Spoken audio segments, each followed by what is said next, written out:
What's up, witches? It's me, Luna, here with an unboxing for you, and it's Friday, so it's an Oracle unboxing. And what I have today is not this deck. I have already shot the video for this deck, the Liminal Spirits Oracle, which is Spirit Cards by Laura Tempest Zakroff. But I show it because this that I am unboxing is also by that author, Anatomy of a Witch Oracle, Cards for the Body, Mind, and Spirit. Laura Tempest Zakroff, author of Weave the Liminal. Now, because they are identically packaged, it's going to be great down the line to pair these decks and see how we go. But let's look at this one. We've got the nice snappy box. Same thing, Anatomy of a Witch Oracle includes 48 card deck and 136 page full color guidebook. So you know I have to look. What is it with me this week? This is 42 and this is 48. All right. This is Llewellyn. Yep. No new information on any of those sides. No copyright there. Discover the full power of your witch body. This stunning 48 card oracle celebrates the witch's body and how it unites the material and metaphysical worlds. Yes, we are the bridge. Check the pulse of different areas of your life with cards featuring systems of the magical body, lunar and solar events, senses, and more. This deck helps you pinpoint what needs your attention most, while the full-color companion book offers new perspective and directs you toward action. Now, I like that it helps pinpoint what needs your attention most, which means it would be a great deck to pair with any other tarot deck. What is my main issue here? Let's look at this, and then you use the tarot to delve deeper. With the Anatomy of a Witch Oracle, you can explore the full power of your witch body, the most magical tool in your possession. Absolutely. In fact, here is all the tools, the only tools you really need. Okay, I could do a lecture right there. So we have several card images. Look at the purple. Yeah, I love it when you can see the magnets. I don't know why. I don't know why I like it, but I like it. There's the book, and here is the deck. So let's take a little look at the book. Sorry, I'm not tracking right now, you guys. Same message on the back, I imagine. Connect more fully with the world, Anatomy of a Witch shows you how... Oh, it says something different on the back of the book. Anatomy of a Witch Oracle shows you how to view your body through a magical lens. As its companion, a guide for the embodied witch can help you identify deeper meanings found in each card, as well as action steps you can take to improve the health of your physical and metaphysical self. It features messages, keywords, and different spreads and strategies for using the oracle. This deck and book will aid you in designing effective rituals, crafting magical workings, formulating your path, and refining your practice. With them, you can unlock your personal power and connect more fully with the world. That is awesome. So we got, a really broad overview on the back of the box, but the back of the book goes much deeper, just as the book will. I like the cohesiveness of this so far. And we have we have a matte finish that feels wonderful. Okay, wow, forthcoming works, Visual Alchemy, A Witch's Guide to Sigils, Art, and Magic. Anatomy of a Witch, Liminal Spirits, Weave the Liminal Sigil, Witchery, The Witch's Altar, The New Aradia, The Witch's Cauldron. She has coloring books. Awesome. All right, and there we have her. Hello, Laura. She's a professional artist, author, dancer, designer, and modern traditional witch, all capital letters, based in New England. She holds a BFA from the Rhode Island School of Design. She has some best-selling books, Anatomy of a Witch, Weave the Liminal, I just listed them. Laura is the creative force behind several community events and teaches workshops worldwide. Now, where is she? Does it say whether she's in the U.S. or, well, Rhode Island School of Design, so I assume she's in the U.S. And this is 2022, so this is a newish deck. I don't know when in 2022 it came out, but look at the color. Nice glossy pages. And we have Welcome, Meet the Magical Body, About the Art, the body of the deck, Witch Anatomy, Elements, Senses, Body Being, Lunar and Solar Events, Witch Work, and Magical Artifacts. And then we have mapping your journey using the deck, how to attune, and then spreads. The journey begins, and then we have the card descriptions, and they are listed in alphabetical order, so it makes it easy to find them. All right. Meet the magical body. To help us explore the magical body, let's begin with the metaphorical guide that I refer to as the anatomy of a witch. All right. I think actually, the most magnificent tool in our possession, the body. Yep. If you follow down a serpentine path of blood, breath, and bone, intermingled with elements and energy, the body of the witch can be found and known. In the space between bones and muscles, nerves and blood vessels, flows the capacity for magic, a spirit being dwelling in flesh. That spirit is you. Yes, that is the spark that you carry inside of you. That's the animating force. The body is a crossroads where spirit and flesh intersect. When we view the body through a magical lens, we can discover our personal power and connect more fully with the world around us. So, we have witch lungs, witch heart, the serpent, witch bones, the weaver or witch mind, and those, I guess, are the big parts. The body of the deck. So, she does talk about, wait a minute, and then the journey begins. So interesting. The body of the deck, there are 7 kinds of cards within the 48 card deck. So, and it doesn't break down evenly. That bugs me. Okay. As with any functioning body, the cards are all interrelated. See, I want 49 cards. If there's 7 kinds, I want 7 categories with 7 cards in each. Missed it by 1. Okay. The cards are all interrelated, working together to bring you a more precise legend to pinpoint what needs your attention most. Some will direct you toward action, and others will ask you to stop and contemplate your current place or consider your next destination. The 7 groups are, there's witch anatomy, 5 of those, that's the lungs, the heart, serpent, bones, and weaver. They are the main systems of the magical body. Then we have the 4 elements. We don't have 5 elements. 6 senses. Okay. Body being, there's 14 cards in body being. Align, adorn, align, awake, birth, create, death, dream, experience, love, maintain, memory, nourish, play, renew. Okay. Then we have lunar and solar events, 3 cards. For each, the lunar and solar, there's moon, waxing, waning, new moon, waxing, waning, and full moon, and then equinox, solstice, and festival. Okay. And then there's witch work. Banish, bless, cleanse, commune, heal, protect, and shapeshift. Interesting. So now I do appreciate that she didn't break them, just for the sake of numbers, but I'm kind of bugged that there aren't 5 elements. She adds the extra sense, perception, but we need to add ether to the elements. All right. And then tune, mapping your journey. There's 3 cauldrons spread, witch anatomy or star spread, and the journey begins. Okay. Let's look to the end here. We get to write to the author, recommended reading, sources cited. That's nice. Okay. Now, popping off the plastic. Okay. This is my first look. So let's look closer. This is the back, and it is not symmetrically flipped. It's not symmetrical top to bottom. So they are directional. But, I mean, I think I fuss too much about whether the back is directional or not, because who really looks at the back of your cards when you're laying them out to see whether something's upright or reverse? I don't. If you're going to reverse, whatever. Okay, so here we have adorn.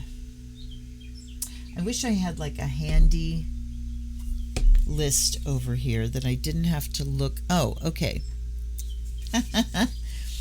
Not in a list, but each card's listing has the group that it belongs to, a description, a section that says consider, then we have keywords, and RX, retrograde. So retrograde, I like the way they put that there. So RX is in astronomy, that is the symbol for retrograde. Also the symbol for prescription. Don't ask me. But the concept that rather than reversed, you look at the energy as retrograde, which means it's internal, or which means that it's going the wrong way. It's just going the wrong way. Here's what happens when this particular energy is going the wrong way. Okay. So we have masks. Adornment, of course, is something that you can do as a celebration of your body that makes you feel wonderful, generates good feelings. But retrograde, it says look beyond a piece of jewelry or article of clothing. So retrograde could mean, yes, that adornment is going in order to please other people or in order to mask who we truly are or to fit in or, stuff like that. Okay, so now we know that. Obviously an element. And I am going to keep it open to the kinds of cards. So I can kind of look. Actually, I'm just going to page through. That's the easier thing. All right, air is obviously an element. There's a lot of movement. Her images are very dynamic. It's soft color with some line work over top of it, or loose line work with washes of color over top, I should say. But it is very dynamic. It looks like there's actual movement going on, and the backs of the cards are as well. A line. Ooh, I like that. So this is a body being card as well. And look at the cauldrons in a lineup with the kind of the smoke rising upward. So yes, getting your shit together. There's a kind of a little allusion to the chakras there without actually talking about that system. Amulet is a magical artifact. Did I even notice that in the categories? Sorry, I get like a dog with a sock about some of these things. Okay, magical artifacts was the last one. Maybe I skipped that one. Yeah, I said witch work, but I didn't go to the next page. So, magical artifacts. No longer confused. Here's amulet. And I've been trying to figure out the difference between an amulet and talisman, and I thought that it was one is kind of for protection and the other one is for attraction. So one sort of repels, the other attracts. But then I was reading things about one is inscribed, and I think that was the talisman with symbols or prayers, and an amulet can be just an object itself. So look at all these little amulets. A lot of interesting symbols here. A tooth, an ear, a tree, a horseshoe, lock, fish, a flaming heart, an anchor, a moon. These are very evocative of Lenormand type oracles. Okay, here's awake, and that is a body being. Look at the owl holding the key and the keyhole in the middle of the owl. We have what might be maybe lavender, not really lavender, I don't know, but tea, yes, awake. Banish. I think I'm getting kind of lost in these first few in order to illustrate that there is plenty in the symbolism here to draw from. Pardon me. Witch work is banished. That makes sense. Yep, burning something with the glass of water standing by just in case. The matches, cutting a cord, the shattered mirror. Great images. Birth is body being. That's a gorgeous image. Very vaginal, yonic, tunnely. The light at the end. Is that a light at the end of the tunnel, or is it an egg? What is it? Very nice. Bless. That is obviously witch work. Cleanse. Also witch work, I'm sure. Commune. Also witch work. And then we are back to body being with create. So commune, look at how there aren't, so far, there are no people depicted. We've had an owl, but look how these have very strong allusions to people. Do you see the arms coming out here and the heads? But they're also very sinuous and lyrical, and they aren't graphically people. So, I like that. I really like that. And create. Now we have like solid images. The snake around an egg, and then the tools and the music. Create is this witch work. Body being is create. Death is also body being. How interesting that, they're in alphabetical order, but body being is like right, the bulk of them up here, it seems. Dream, ooh. Okay, go from this.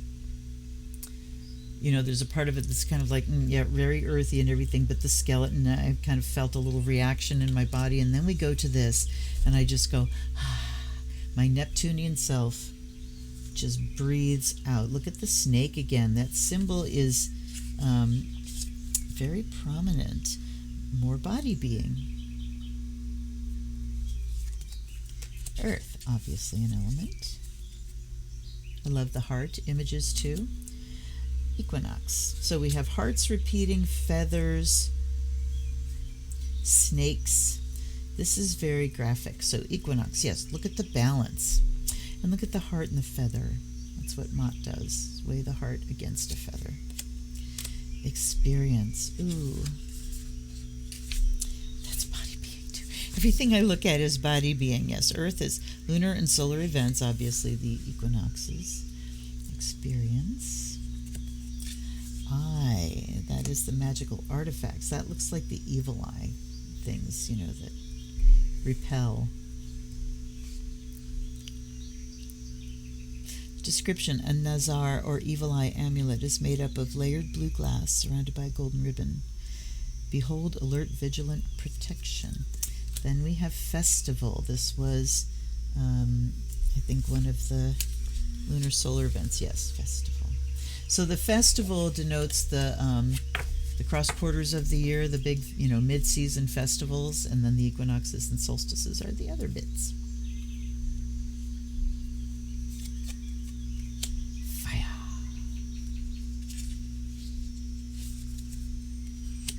Full moon. She really does a lot with color. Very expressive. The images are simple. They have some, a little bit of sharpness to them and some detail, but it's not busy detail. There's not like tons of things to draw on. But look at just how, with the movement, the particular images she selects, these are matches going around this heart. And the flame, so it gives you an image of, boy, a spark catches and poof, it all bursts into flame. And then we come to this full moon. Very evocative, emotionally evocative images. Physically evocative. And isn't this great? Anatomy of a witch. And I also, if you've been watching, you've been hearing me say that, how much more sensitive I'm getting lately. And I'm having these really, pardon me, really visceral reactions to images, and I love it. I'm totally here for it. Here's hands. Magical artifacts. Not sure what this one is, but I know what that one is. And that one's the Hamsa. The foreground we see, why not look at the card? In the foreground we see 3 hand-shaped pendants.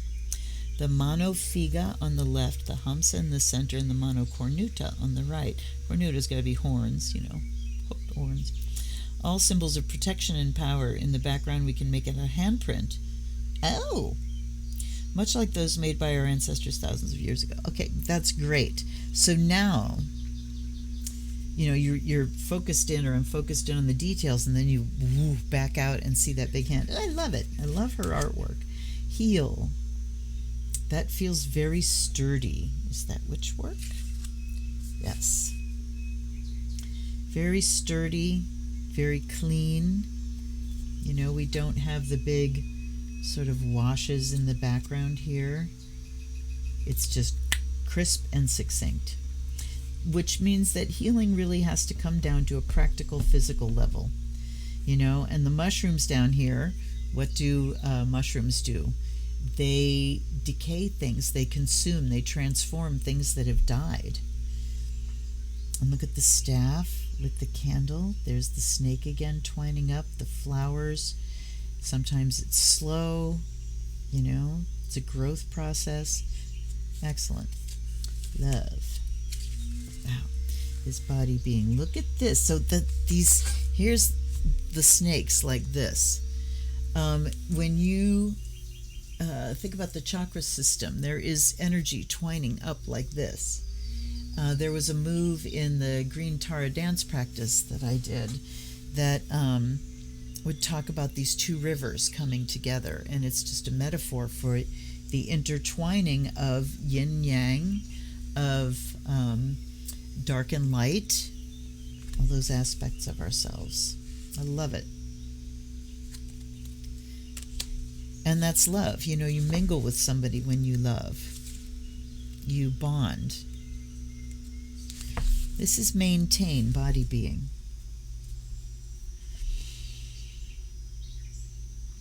Yeah, look at the cleaning tools. And look at the kind of spirit floating around in there. So you got to clean the furniture and the floor, but you also have to clean the energy. Here's memory. Oops. Maintain. Oh, great. I went too far. Okay, sticky pages. This is body being as well. Memory. Look at that. An ancestor altar. Very well depicted. And here's new moon. Look at that. Look at the seed. Excellent. Nourish. Is this witch work? This is body being, is nourish. Okay. Look at the overflowing cup. And the fruits. And there's a looseness. You can see how I think she goes in with color first. Here I'm going to paint, with the color. And then she goes in with the ink. And fine lines. That makes me very happy. When I was a kid and I did coloring books, I was a hard presser. I had to press the crayon really hard with the crayons to get the really saturated color. Does that surprise you? And then I had to outline everything in black. Perception. Senses. Ah, yes. I think this is the first of the senses we've seen, isn't it? Play is also body being. So Baba Yaga house, we have the serpent again. We have puppet, magical artifacts. Very useful things to use when you're making magic, whether you make a wax figure or one like this out of roots and leaves, or a corn dolly. Very useful. Protect, that is a witch work, right? Yes. Ooh, I love this card. I love the pentagram. I love the skull and antlers. Very nice. The boundary, but the boundary is living things in balance and symmetry. Yes. Renew is body being. All right, how many cards did they say? So the Witch Anatomy had 5. Elements were 4. Senses were 6. Body being, 14. Okay, they have the greatest number, 6 for lunar and solar events and 7 for witch work. Okay, that's why they're all body being. And here we have the serpent, Witch Anatomy. Have we seen any other Witch Anatomy yet? And then Shapeshift. Look at that. I love them all. We have a goat, a rabbit, an owl, a cat, a toad or a frog. And look at it's a sea goat. It's Capricorn. Look at the tail. The fish tail. And we have spider. And how interesting is it? I'm looking for snake. I see this thing curling here and kind of there, but I don't see a snake head anywhere unless I'm totally blind. Let me know. Smell, one of the senses, yes. Perfume. Solstice, lunar, solar.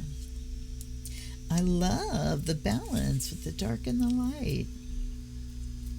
You know, it's not symmetrical this way. You see dark and light. The light side has plants growing. The dark side has buildings. Interesting. Sound is one of the senses.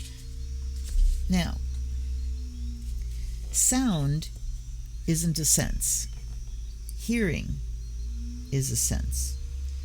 Like you wouldn't say food instead of taste. Or you know, what would you say for vision? We can see everything, you know. Or you wouldn't say hard for touch. You know what I mean. Small critique. Taste. You know how I like things to be consistent. There's taste. Look at the snake tongue. There we go. Is that sugar? Is that salt? Who knows? Honey, lemon, sweet, sour, hot. I imagine that's salt. And then we've got mint, it looks like. Touch. Roots and plants. Vision. Is that nightshade? That looks like nightshade. Let's see. Yes, belladonna. An alert eye gazes back at us, shedding a single tear. Before it rest belladonna blossoms and berries, as well as a skeleton key with a ribbon. A shaft of blue-violet light connects the eye to the berries, forming a keyhole shape with the pupil. Ah! The swirls around the eye are also reminiscent of the Eye of Horus. Yes, they are. So I would say if you get this deck, this is one where you need to either do a daily draw or just start working your way through the book, because it is very helpful to read the description of the image, because I don't know whether I would have pulled that keyhole shape out. Very cool. Then we have water. Waxing and waning for the lunar. Waxing is horns pointed to the left. Waning is to the right. In case you didn't know, the weaver is witch anatomy. So they said witch mind.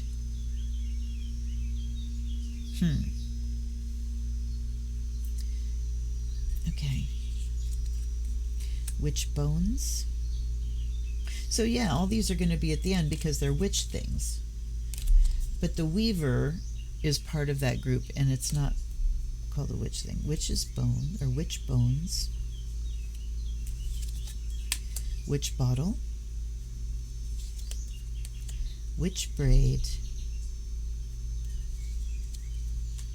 Witch heart. I love the phases of the moon. And witch lungs. Oh. It feels like fresh air. It looks like fresh air as I cough. We had an incredibly windy night last night. I mean, the woods were just roaring. It was one of those things where we're sitting downstairs and our chairs are kind of nearer to the window, the big window where the woods are. And you hear it's just a constant roar, and then all of a sudden it just goes really loud, and you're kind of listening for something to crack and thinking about how fast can I get up out of this chair and run. But you know, looking out today, I don't really see things that came down. Anyhow,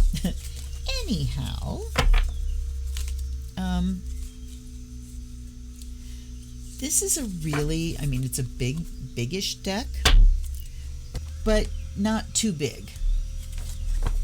Not too big. Let's get the charcoal lit.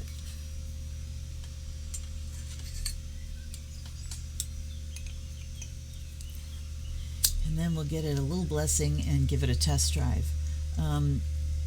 Like I said, I'm anxious to pair it with the other deck. And really, as an oracle deck, there's a different kind of flavor to hers, and I think they will really pair well in a tarot reading if you need to narrow your focus. What exactly is this talking about? Or you could start, the other way around. where you start with these to get the topic, and then you go to tarot. All right. Let's light up some sage. Down to my last crumbs. I know I've said that a few times. And we will get it blessed with the elements. By fire and air, may you be purified and charged. And with the ocean water, by water and earth, may you be blessed and made whole. All right. And then, Spirit. Bring the bell away from the microphone so I don't blow your eardrums out, and I will try to be soft. By the Spirit, may you be awakened.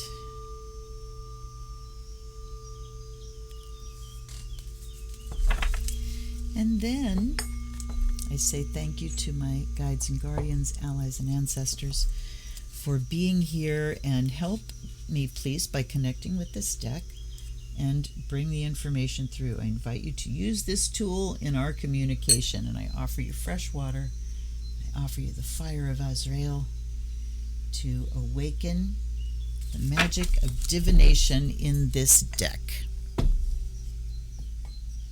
All right, now we see how she shuffles. So we're going to go for the standard, and they are wide. I've got long fingers, but they're wide. Oh, they bend nicely, though. I was very unpleasantly surprised the other day by the Gill Tarot that it was so stiff, almost unshuffleable, especially from a deck from New York, U.S. Games. New York Games, what the heck? U.S. Games. So, but good for you, Llewellyn. And I'm not sure why, or when it got decided that oracles needed to be huge cards, So they shuffle well that way. They do shuffle well this way. You can't actually hold them to do a cut shuffle. Okay, so let's focus in. And I am just asking for us now, what do we need to know right now? Whenever you're watching this, just kind of tune into that question. There's one. Tune into that question. And let's ask, what do we need to know right now? We're going to go for 3.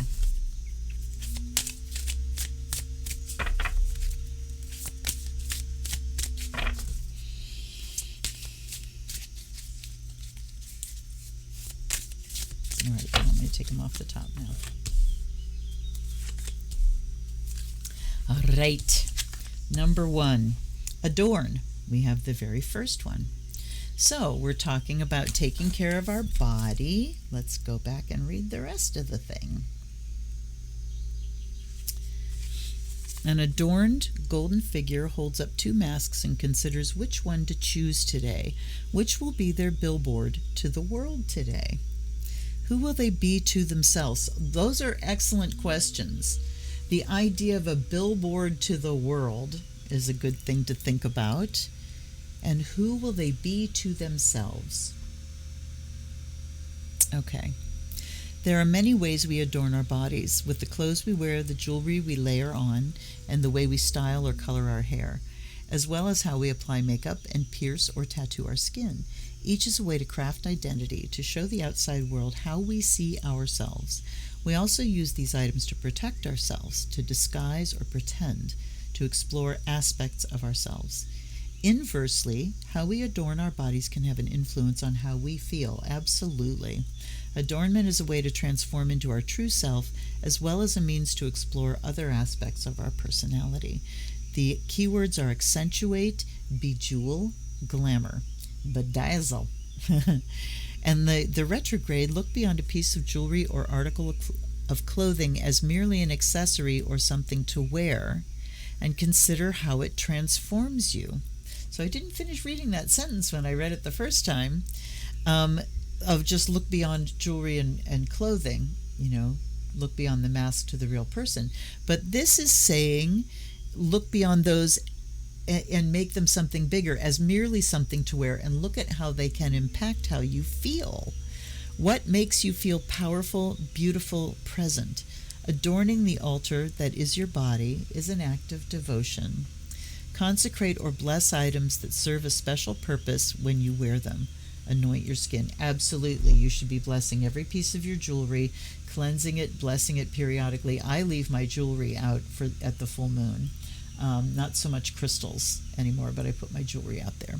And what else was I going to say? Oh, my croning, I did that. I had, after I went through my central working, I had everyone bless. I had all my jewelry on a tray, and it was all blessed. And then they got to adorn me. They got to dress the goddess, and that was kind of fun. Okay, second one is earth. Let's look at all of these. Look at the hearts. Okay, adorn. Earth, that's taking care of this part of the body, the practical.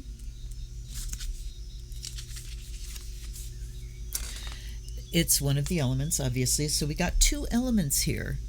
A heart is nestled in the earth. At the center of the heart, an acorn has begun its journey to becoming a mighty oak tree.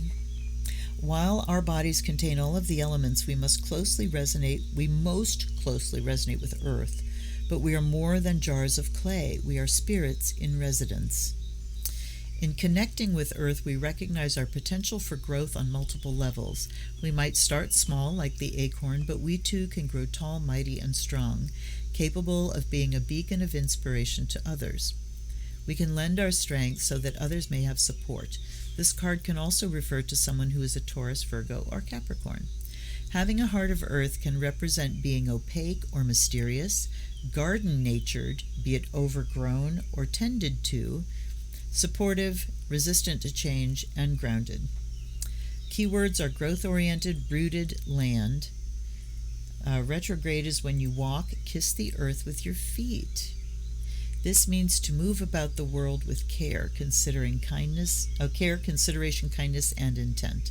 When we stomp and crash around, we risk injuring not only ourselves but others as well. Respect the spirits of place and those whose bones lie beneath your feet. And there's a thing, if you have to walk across gravel barefoot and you're going ow, ow, ow, ow, and your feet are tense because you're trying not to feel it, if you let your foot fully sink into every step of that gravel, it hurts a lot less. Just so you know. And then we have air. So we have adornment of the body, and we really are talking about the concrete physical adornment. And beyond that, kind of caring for the physical body in more subtle ways, but absolutely in more rooted ways. It's also talking about whatever we do for adornment, letting that take root, establishing a foundation or a practice of caring for the body. Then we have air. A delicate feathered heart sails through the air, following whatever winds may guide it in this moment to the next.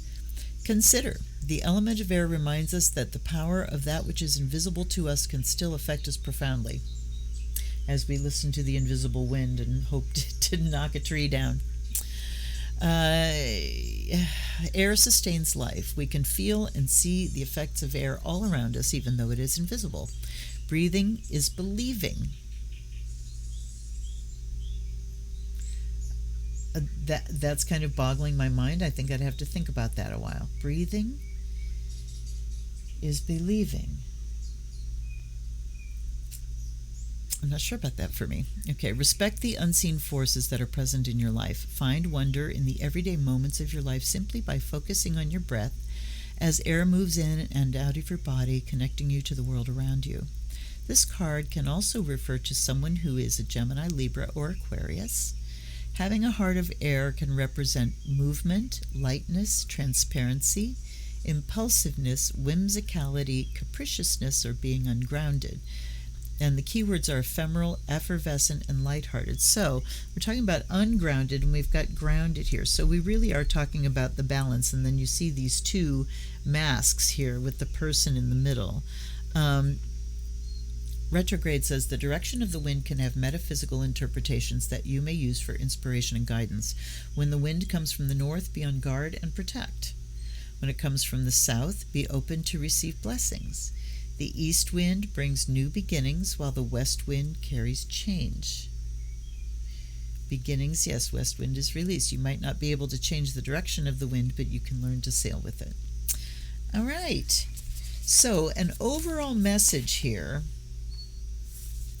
I would say it's just time to check in about how we adorn our bodies and making sure that there's a practical foundation to it, and there's a foundation that is rooted in our physical body and also in the intellect, and thinking about, you know, how we adorn our bodies and how does that help us take care of the physical body and also sort of uplift us mentally. I'm looking here to see the 3-card reading and what they give as the categories.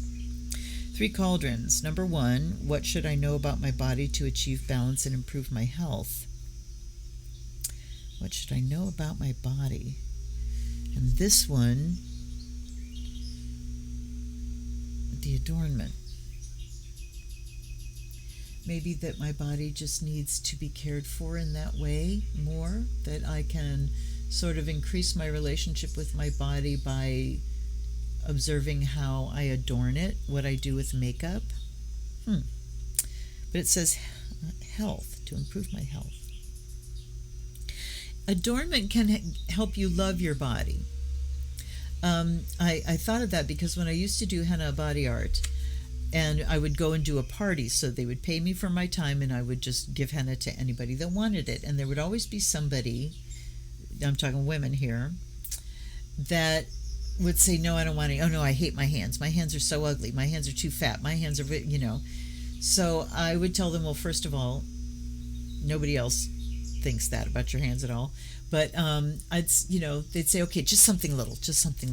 So I'd put a little design on, you know, and they'd go, oh, that's really pretty. Okay, give me some more. They'd never looked at their hands with anything other than negativity and criticism and disgust and, you know, shaming words.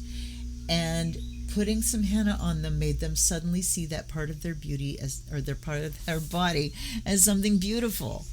And it was wonderful to kind of see that happen. So adornment can be something that leads us to optimal health, in that it helps us bring good, loving energy that we project to our body, that when we see our body, we feel good, loving energy. Okay, that makes a lot of sense. And this second one is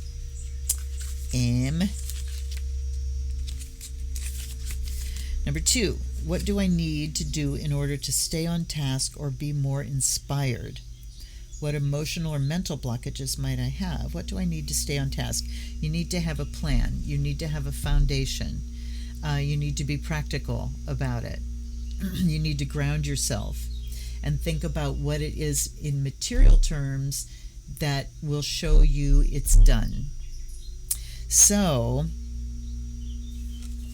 stay on task and be inspired. So Earth is telling me results. Physical results can help you stay on task and be inspired, which tells me then to break things down into small, measurable units that will give you a good, you know, not necessarily instant, but a quick gratification, so that you can see.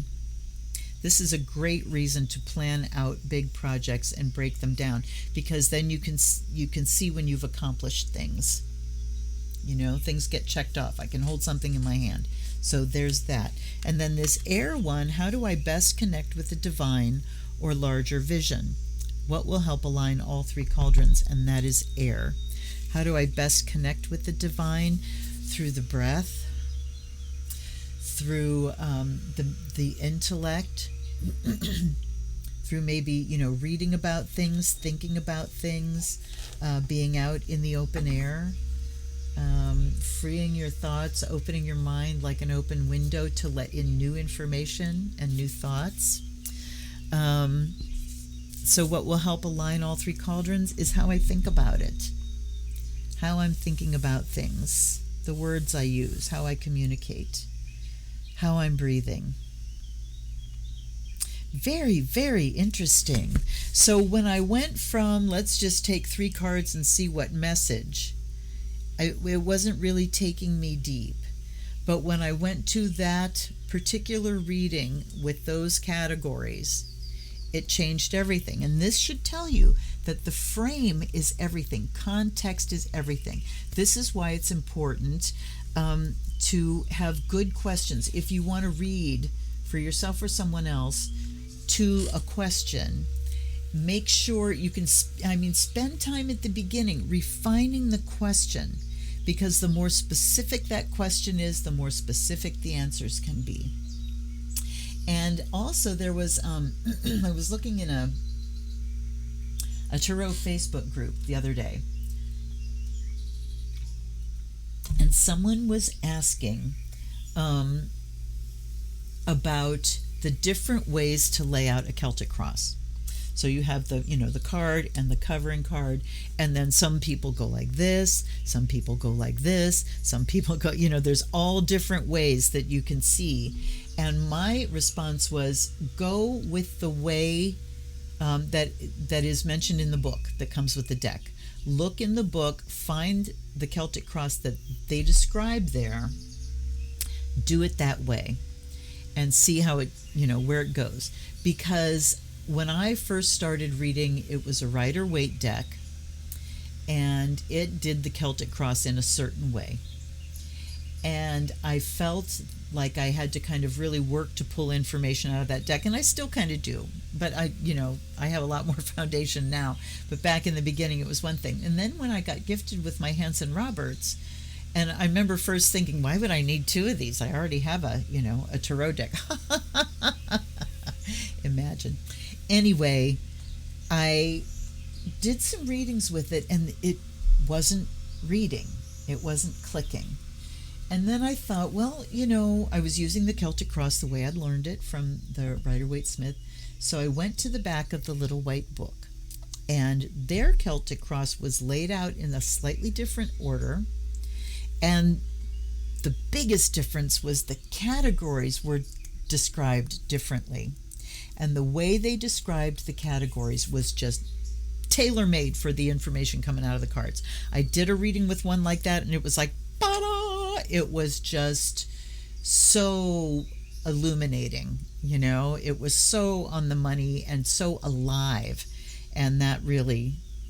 So, if you're starting off with a new deck, do what the book recommends. And then go off book from there. See how it works for you and go off book. This deck certainly did better when I went on book and went with their categories of reading. So I think if I read with this deck, unless I'm using it for a clarifier, I will go with that 3-card reading, and I will look at those categories because it obviously made a difference. So what do you guys think? Oopsie, wrong thing. There. What do you think of this deck? Do you own it? Are you inclined to buy it? I would like to have a dialogue down in the comments, and I'd like to hear your... Whoa, that levitated off the top. Witch lungs came up last. I went to just do a cut, and it went, whoo! It's so funny. Sometimes they just float. So let's look at that as just a last thing here. It would be nice to see one from every category. Witch anatomy, how far are we in here? We're getting pretty long. Clusters of flowers, greenery, and fungi form a pair of lung shapes which feed up into a mighty tree. All of the seasons are present in the tree's branches. Why, yes, they are. Consider, with every breath you bring the outside world inside of you. Yes. With every exhalation, you share molecules of yourself with the world. The witch lungs teach us that everything and everyone is interconnected. However, this connection doesn't mean you yield your personal sovereignty. You're in control of your own domain, your body, and what you put out into the world. Own your breath, recognizing your own sovereignty and power. There is balance between what you take from the world and what you put into it. There is a season for everything if you take the time to observe and seek to understand the patterns of life happening around you. Interconnection, sovereignty, creating space. Retrograde, the witch lungs share the wisdom of understanding in what in our lives is permeable and shared with the world, and what should be protected and kept for just us. Be mindful of what you take from and give to others. Use your breath as a metaphysical filter by focusing on what you wish to both breathe in and release out into the world. Okay. I'm just going to kind of do this here. Magical artifacts, witch braid, length of hair, braids bring together. So, you're going to get pretty consistent descriptions regardless of whether it's a sense. They are all symbols regardless of how practical the things are as well. So anyway, I'm digging it. I like it. Can't wait to see how it pairs with the liminal. Let me know what you think down below. Hit like if you liked it. Subscribe if you want to know what I'm doing, and hit the bell notification because sometimes things get a little unpredictable. I will see you on my next video, and there's stuff down below too. There's a Patreon if you just want to send me a couple bucks to support the work and buy me a new deck every month so I can keep the unboxings going.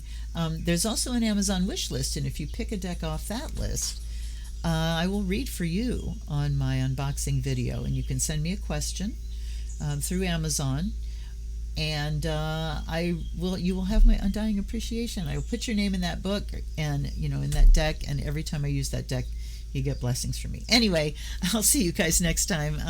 This is Luna. Blessed be.